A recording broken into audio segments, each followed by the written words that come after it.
Hey babes, welcome back to my channel. My name is Kimberly, also known as Mbali. Thank you so much for tuning in and for stopping by.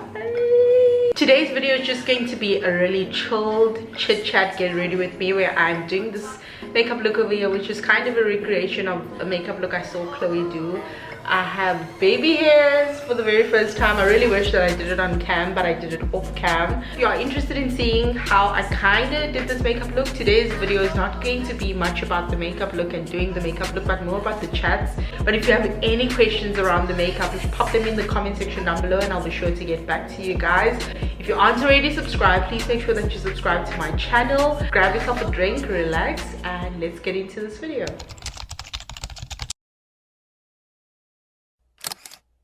Okay babes, let's get started. I'm just going to get this out of the way. Get my hair out of the way. If you know me and wigs and you've watched my previous installation video, you'd know that I never really gravitate towards baby hair, but because I was trying to kind of recreate the look that I saw from Chloe Bailey with the baby hair as well, and I actually quite like it. I asked you guys to kind of give me your life lessons. I said I was going to be filming a chit chat get ready with me, and I'm going to be speaking on some life lessons for 2022, and you guys literally went all the way in, and I really appreciate your responses. The first life lessons that I'm seeing is follow the beats of your own drum. Only you and God need to be in tune. I think that's something that I resonate with so much. Many a times you get so distracted by what's going on around you and what is expected of you at the stage or at the point that you are in your life. Why you need to feel like you have to have your life together by 25. Why you feel like you need to be married by the age of 30 and have 2.5 kids and living in a house with a picket fence. There's no explanation or no rhyme, no reason for it, but we feel so pressured, and a lot of the times we don't trust the timing of our lives, and we don't trust what God actually has put in place for us that is specific for you. And a lot of the time when that happens, you get so distracted. You get so distracted and you are misaligned with where you are supposed to be, and you are in tune with someone else's tune, and you're missing the chords of your own life. I know we say this phrase, we mention the phrase do you boo so lightly, but honestly, do you. And you know, do you doesn't necessarily need to mean something bad or something rebellious or something that's out of pocket or anything like that. Do you can literally be just trust God's timing for your life. Trust that whatever God has set out for you is perfect for you, and the timing of that will come when it should. I was at a point in my life where I was really doing well and I was really ticking off so many goals in my life, but many 30-year-olds were not where I was, and I struggled to actually celebrate where I was, and I struggled to appreciate God for what he came through for me for. And mind you, it was literally what I asked God to do for me, and I was having a very tough time appreciating that, and a very tough time being thankful and taking a pause and kind of clapping for myself, because I was so distracted by the external, and I was so distracted by what wasn't necessarily for me. So definitely beat your own drum, own race, own pace, own race, own lane, everything in time. This brings me to another life lesson that someone said they learned, and that they quoted Ecclesiastes 3 verses 1, and the scripture reads as follows: to everything there is a season, a time for every purpose under heaven. And not only is there a time for everything, there is a time for everything for you. So kulega, like, unclench your jaw. If it is meant to happen, it'll happen for you. Okay, the next lesson that someone learned, they say, as much as you may want growth, you need to be ready for it. And I absolutely love that, because I think that's something that might have happened in my life this year as I reflect back on 2022. A lot of times you really want growth, but there is a price for it. There's a price for that growth, and a price that needs to be paid for that growth. There's a lot of sacrifices that go with it, and I think that speaks to being ready. So a lot of the times, even in your prayers, Valid, you're praying for something that is massive, that is big, that is about to come through. Valid that you're praying for the next big thing in your life. Valid that you're praying for growth in so many areas of your life. But there are growing pains that are associated with that growth. And when those growing pains come, you need to be able to deal, to really enjoy the growth that you are trying to enjoy, or really get what it is that you are trying to get out of the entire experience. It's not easy. Guys, growth is not easy. Growth is definitely not easy. And honestly speaking, with a lot of growth and with a lot of transition in your life, there might also be a point where you start losing things and losing people that are so important to you at the current state that you are in. And I think that's the thing that's important, that you need to remember. Someone might be rocking with you right now, or something might be rocking with you right now, but the minute you get into the position that you've been praying for, and the minute that growth is experienced and you transition from your previous state to your new state, there's a lot of shedding that will go with that, and you need to be ready for that. Someone says here, I think that ties in really nicely, they say the lesson they've learned is life can't always be sweet. I couldn't agree more. Of course we want the nice stuff, the sweet stuff, everything is going well in my life, everything is going good. Who does not want that? But it can't always be like that. I always think about it in this way, that if I didn't know the hardships in the valleys, I call it the valley, if I didn't know the hardships of being at the absolute bottom, how am I going to appreciate when I'm on the absolute top of the mountain? I'm never going to appreciate what it is to be on the mountaintop if I wasn't in the gutter, in the valley, you know? So I think it's very important to know that life can't always be sweet. And when it's not, you can know that it's not for forever. It's not going to be like that forever. At some point, something needs to give. Things are going to change. And I think it might be delusional to kind of believe that all the time, because for a lot of people that they've had long stretches of a sour life. You might have even had a long stretch of a sour 2022. And it might be delusional to actually think that at some point, even if it's not sweet right now, it will get sweeter at some point. But be delusional. It's better to hold on to hope than to hold on to absolutely nothing. I would much rather hold on to hope that things will get better. But as much as life can't always be sweet, and you accept that it can't always be sweet, and you welcome it being sour at times, I don't think that it should deter you from feeling what you feel in the moment that you are in. If it is not sweet, and life is not sweet, and life is completely sour, and nothing is going the way that it's supposed to be going, I do not believe in being so motivational that you ignore how you are feeling, and that you ignore that you need an outlet, whether it is that you need to cry, whether it is that you need to pray for a couple of days and just separate yourself from the world because of what you are going through. I think it's very important to feel the emotions that we need to feel at the time, even though you are holding on to hope. Holding on to hope doesn't mean that you are not human, that you are not feeling. If you are looking for a job, and you've been looking for a job for a very long time, and you are hopeful that you will get it, that after a while you are going to get it, that does not negate the fact that you are in a position where maybe after a very long day at your crappy job that you need to go home and cry. It doesn't mean that you don't have hope. So I'm very as much as we know life isn't always sweet, there will be bitter parts. Even if you have long stretches of bitter or sour moments in your life, it's okay to express that and find an outlet, especially if you can have people that you can talk to about it. And the best person to talk to about it, honestly, is God, through prayer. Because if there's one thing we know about people, is they will disappoint you at the point that you need them the most. Which brings me to the next one, guys. When I tell you that all of the responses, like 80% of the responses, were about friendships. Because I'm sure, if not you, you know someone that has gone through a friendship breakup this year, and it has been a very ugly thing. As say it's an ugly thing, and I'm actually really happy about the fact that so many people responded to the sticker on their life lessons being on Friends. I don't know, for me it's like, if there's a cry, there's a sign of life. The fact that it hurts us so deeply means that we value it that much, and that really makes me happy, the fact that there are still people that really value friendships out here.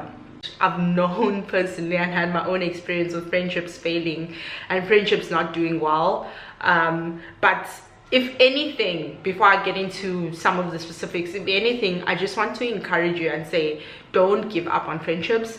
Don't give up on true, genuine connections with people that are like-minded, like-spirited, that value friendships just as much as you value friendships. Don't give on. They might not be the same people as you. They might not have the same love languages as you. They might not be introverted as you or extroverted as you. But at the end of the day, if you come together with like-minded people and you share your life, especially for females, and girls, having girl connections and girl friendships, I think it's so important to have that. I don't believe that life is made to be alone. I do believe there are moments in your life that you need to be alone, that you need to be isolated, that you need to spend time with yourself. But I don't think that life is meant to be spent alone. I do think that life is meant to be shared. I don't mean that you have to be in a relationship. That's where all other relationships fall in place. I don't mean you have to have a partner or anything like that, but I do believe that life is meant to be shared. And if you think about it, you can't share life the same way with family, the way that you would share it with a girlfriend. You can't share life the same way with a partner, the way that you would share it with a girlfriend. There's someone that says some friends aren't who they claim to be. Some are wolves in sheep's clothing. That is the biggest lesson. People are definitely wolves in sheep's clothing, and their motives in wanting to be your friend, or their motives in wanting to share a space with you, might be so twisted that there is absolutely no telling what they could do to you. There's no telling what they could do to the relationship. There's no telling the lengths that they would go to, all because inherently they are not good people. I do believe that people have the ability to change. Someone has the ability to be better and do better. And I do believe that our beginning does not have to be our end, that there is some type of transformation and some type of change that comes. But a lot of the time, there are people that are just inherently not good people because of their motives, because of what motivates them, because of their value systems. They're just not good people, and as such they are going to act accordingly to their character. At some point, the character and the nature of the person needs to jump out. And beware, if you are around when they jump out, they will friendship. I think when we are shopping around for friendships, I know it's really nice to, you know, get the people that you can go on cute dates with, do cute things with, but it stretches beyond the cute when it comes to like, you know, valuable connections that can last you a lifetime. It really stretches way beyond that.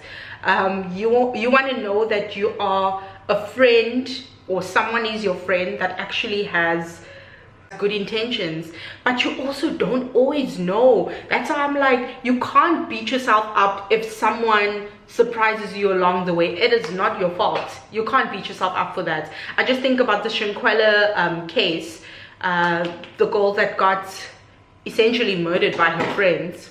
I know a lot of people said this girl went with people that she thought were her friends. She didn't thought they were friends. They were her friends.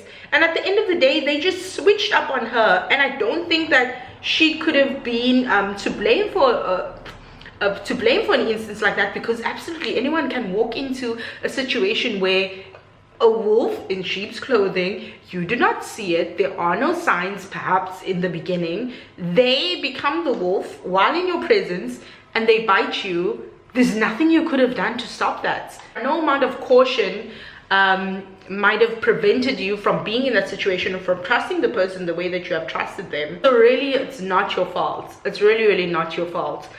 So as much as we shop around, when I say shop around as if it's literally shopping, but as much as you shop around for friendships that are aligned, that are, you know, I'm looking for someone that values the same things as I value, someone that's in the same position as I am in life, someone that will understand the struggles of being a particular person, or maybe if you're a mother, well, that's a lot. Someone that will understand the struggles of being a young mother and all of that. At the end of the day, you can shop for all the right things. Someone can tick all the boxes, and then very quickly, it's not your fault still. It's honestly not your fault. Why is it so dark? Wait, you never really know someone, family, friends, etc. You never really know them, and that's really true. I think as much as you celebrate the ability to grow and the ability to mature and the ability to be better than you were before, we celebrate those things in ourselves and in other people as well that we know. Like, you know, when someone changes. I remember when I changed the first time in high school, I was very, very loud, and I think around grade 10 I started becoming very soft. My quiet girl era, very soft girl era, and that kind of got celebrated. I remember my teachers were so shocked, and they're like, "You're such a lady, you're so quiet, you're not as noisy," which is discussion for another time.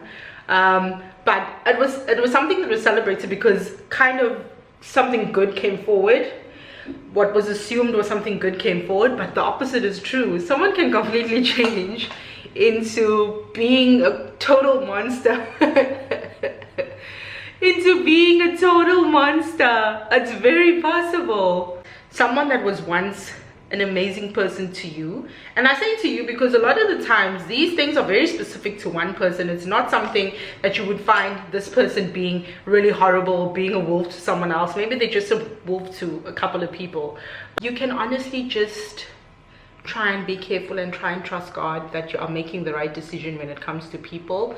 And if you find that the right decision was not made, that you do not blame yourself. I really hope you guys are not sitting being done wrong by really horrible people, feeling like it's your fault, or feeling the weight of it, or even closing yourself off. I really hope you're not closing yourself off to friendship because of a bad experience in one particular friendship. I really hope you're not closing your heart off, because who you are, someone else needs that out there.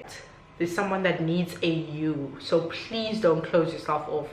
And I think that's one thing that I've committed to, that I've told myself. I was like, I haven't had the best experiences in friendship this year. That is me personally as well, the same as you guys. I haven't had the best experiences in friendship, but I always want to be open to experience new people, but obviously with caution, obviously guarding my heart, setting boundaries, setting healthy boundaries, and learning the lessons that I need to learn from my failed friendships.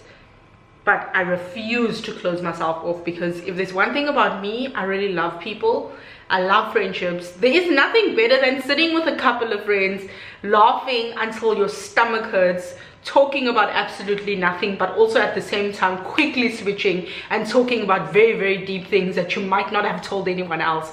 There's nothing better than having a friend, and I really enjoy people, and I really enjoy having friends. I'm honestly never going to stop. Even though friendships have burnt me this year, but I've also gained like a few really good people in my life that I'm really grateful to God for.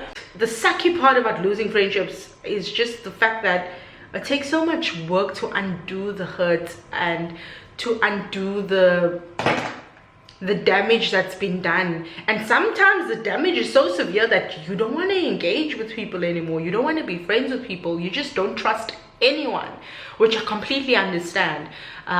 It's really a long and a hard process to undo the hurt from a friendship breakup. I think even more so a friendship breakup. I know friendship breakups have hurt me to the damn core compared to actual breakups. Oh guys, it hurts so much more.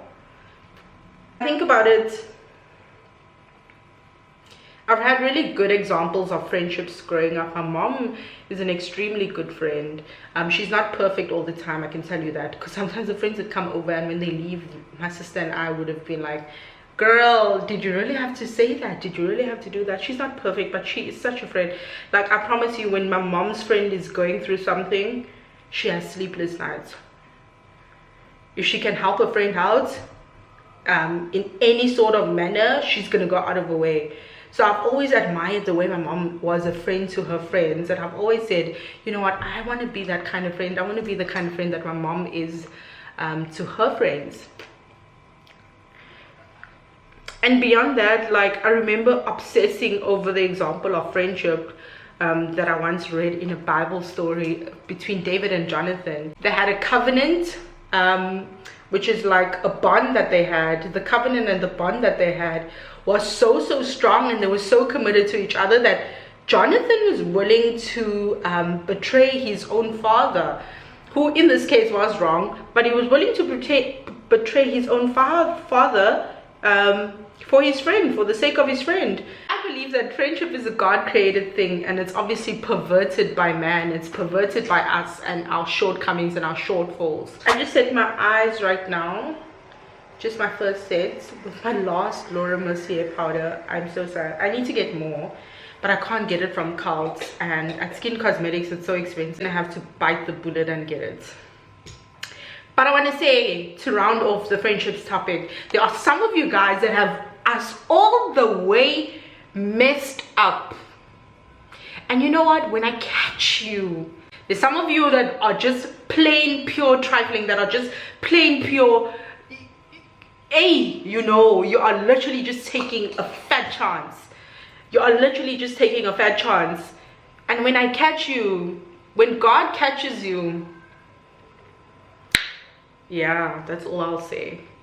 The biggest lessons on getting your bag as a creator. I think the biggest lesson for me on getting my bag this year has been prioritize professionalism above everything else. And when I say prioritize professionalism, I don't just mean me being professional. I mean me seeing content creation as an actual job and treating it as such, and not as a, oh, I'm so happy to work with this brand, so happy to be here, I'll just do what I want to do. Oh, I'm so happy that you guys are noticing me, I'm happy to help you out with this. No, I'm not happy to help you out with anything, because if I really like your product, I can do that in my spare time without being chased for deadlines. So other than that, no one is doing no one favors here. It is a business deal, it is a business transaction. I will treat it as such.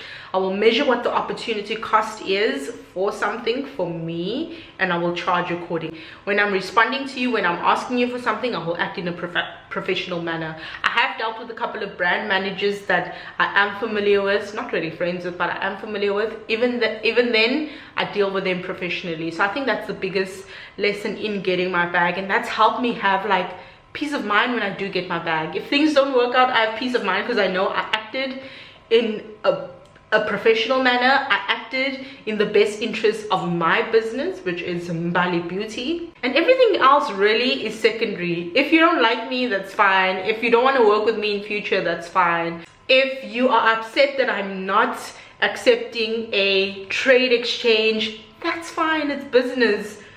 Let's move on, Betuna. And I'm saying it very lightly, and the way I'm saying it is very like ugh, but really I do take that very seriously. I want to treat everyone as a professional. I want every person, every brand knocking on my door to walk away with, oh, that was a very nice exchange, I'd love to work with her in future. Oh, that was a very nice exchange, I might not be able to work with her now because I don't have the money, but I definitely want to work with her in future. And also don't be afraid. I also saw that I shouldn't be afraid to call brands out. And when I say call brands out, I don't mean like publicly or anything like that. If I'm dealing with you and I feel like you haven't been very upfront with me, that you are giving me you're giving me a lot of trouble when it comes to submissions and all of that, at the end of the campaign I will definitely give you feedback, and I will also request feedback from you and tell you it was such a pleasure working with you, can you please give me feedback,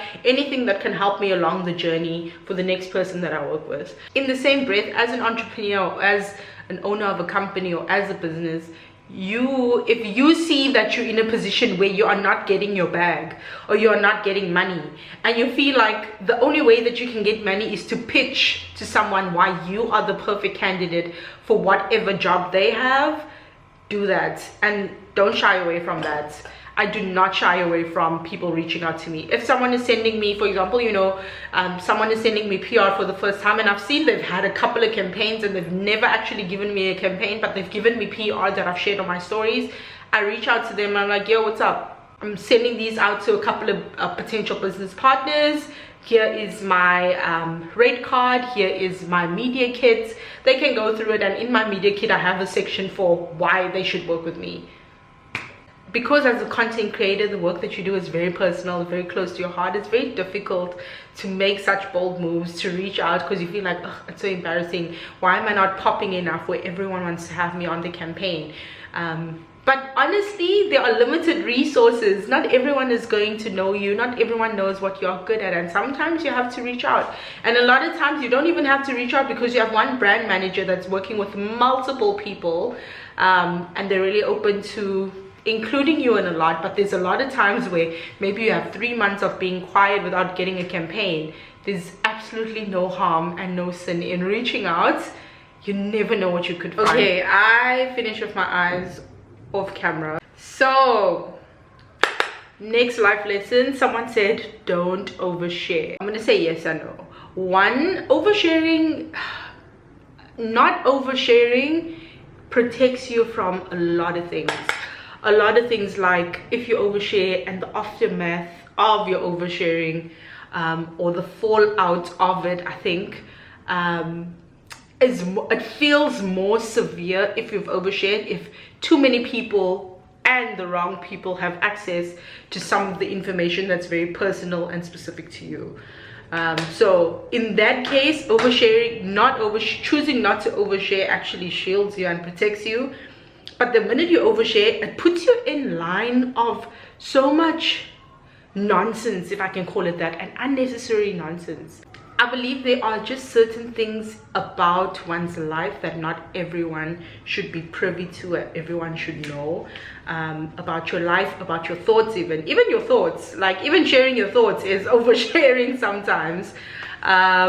There's just certain things that not everyone should be privy to, and not everyone should be knowing about you or about your life, because it just makes it a little smoother. It makes it simpler to deal with taking your L's, if I can call it that. It makes it easier for you to deal with your L's and to take your L's, as opposed to oversharing. But what oversharing does not do is stop whatever is meant for you. If God has decided today that Umdanam is going to drive a Porsche at the end of this year, then that is going to happen, whether you share that or not. But like I say, there are just certain things that should just be for you. Not, I won't even say for you and your friends and your family. There are certain things that are just for you that aren't even for your friends or your family. Sometimes it's a personality trait. I say it's a personality trait. I know that sounds so funny to say that it's a personality trait. Oh, this is my most favorite blush from Benefits. I say it very lightly, like it's a personality trait, but sometimes it's a personality trait really when someone overshares. It's more like they are just someone that is so trusting that everything will go right and everything will go well. Sharing doesn't really change that, and then they share. I don't know, for me personally, I don't overshare, because I feel like oversharing, I do overshare a bit. I'm not gonna say I don't overshare. I do overshare a bit, but I just feel like it leaves me so exposed and vulnerable. I'm just like, I don't like that feeling of feeling that exposed. Okay, then I have a babe after my own heart that said one of her lessons, life lessons this year, was the importance of knowing how to spend your money and avoiding lousy spending. Yo guys, one thing about money, I know we like to say yeah buya, but I buy. A sunk cost by definition, is imali engabuyiyo, money that does not come back to you. Nothing sucks more than spending money in a lousy manner, in a frivolous manner, especially if it's your own hard work for money. Oh, nothing sucks more, because the minute you need that money for a rainy day and you aren't able to get that money for a rainy day, oh, that's probably one of the most painful things. Oh, this Huda Beauty powder honestly just does the damn things. I really can't afford to have lousy spendings. And the thing is about money lessons, it always happens when the money is gone and it's very tough to get new money coming in.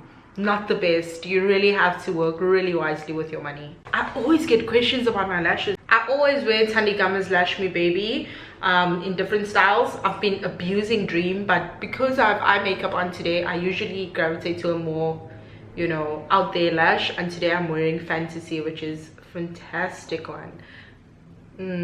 Someone mentioned that one of their life lessons, the lessons that they learned this year, is never forget to pray. And honestly, probably the most important thing and most important lesson I've learned, the importance of prayer and the importance of just being quiet and taking it to the Lord in prayer, really. A lot of the times, I know for me, for example, I'm the kind of person that loves fixing things on their own. And there's just certain things that shouldn't be up to you to fix. If you can't fix it, that's okay. It's okay to not be able to fix everything at once. And I think it's really tough. The way I grew up and how I grew up and all of that, it makes it really difficult for me to be the kind of person that lets things go, or rather heals over and says, God, here's the problem, please take it, you do everything, I'm not doing anything. It's very tough for me to do that because I feel like everything should be in my power, everything should be in my hands to fix. But honestly, just be soft in knowing. I want to be in my soft era where I'm not taking work out of God's hands. Not that I can, but where I'm not doing that, where I'm not overextending myself, where I'm not trying too hard to make things happen, and just praying about it. So much release comes when you start praying. So much that in stressing and in not praying and in just worrying and being balled up in a corner, you can't see a lot of things. You don't get any clarity. But the minute you pray, not only is a massive weight lifted off your shoulder, but you get so much clarity on things. Sometimes the only prep that you can really do for things in life is pray. Which is really funny because you don't want to think of prayer as being prep. But sometimes the only way that you can prepare yourself for what lies ahead is via prayer. And I've come to accept that and also embrace it. And of course, prayer is not just about receiving and about getting the things that you want.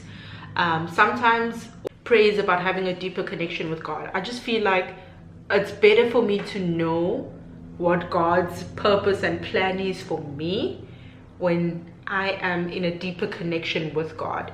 And that deeper connection comes through various ways, but prayer is also one of the massive ways that it comes through.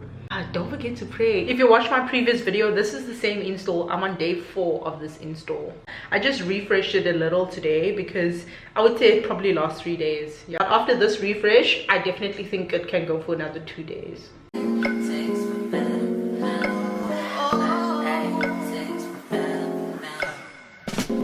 Okay, that's fine. I think that's okay without this band. Ooh. Let me just go fix my hair and I'll come back and wrap up. Okay babes, I am done and I must say she kind of ate. This is the final look. I must say I'm really obsessed with this baby hair. Oh. Anyway babes, thank you so much for sharing your life lessons with me, and it was really nice getting into this chit chat video. I pray you have a safe transition into the year 2023, and as always, love and light to you and yours. Bye babes.